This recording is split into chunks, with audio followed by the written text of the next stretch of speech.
kasinungalingan naman po yung mga sinasabi nito. Hindi naman po bago sa kanila ang pagsisinungaling. Naobserbahan na po natin ito on the record and in public very many times. Sabi nga, dito sa kaso na ito, ang sinungaling ay asawa ng magnanakaw. Kaya ito po talaga yung nakikita natin.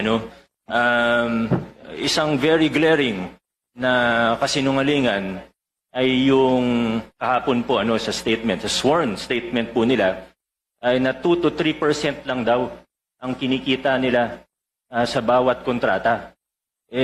Kahit naman po hindi ka eksperto sa larangan ng construction o engineering, obvious naman po na kasinungalingan ito.